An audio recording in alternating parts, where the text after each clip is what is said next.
بسم اللہ الرحمن الرحیم۔ ایک صحابی نے نبی اکرم صلی اللہ علیہ وآلہ وسلم سے عرض کی، مجھے کوئی بلائی کی بات سکھا دیں۔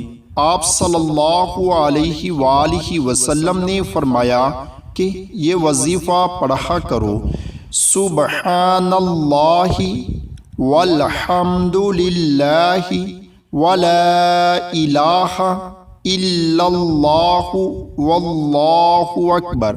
اس نے عرض کی، اے اللہ کے رسول صلی اللہ علیہ وآلہ وسلم، یہ تو اللہ کے لیے ہیں، میرے لیے کیا ہیں؟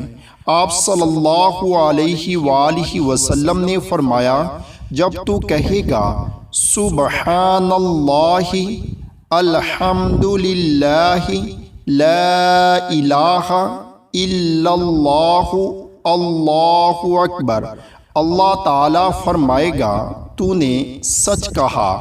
اور جب تو کہے گا اللہم اغفر لی، اے اللہ مجھے معاف کر دے، اللہم ارحمنی، اے اللہ مجھ پر رحم فرما، اللہم ارزقنی، اے اللہ مجھے رزق عطا فرما۔ اللہ تعالیٰ فرمائے گا، میں نے یہ سب کچھ تجھے عطا کر دیا۔ سبحان اللہ۔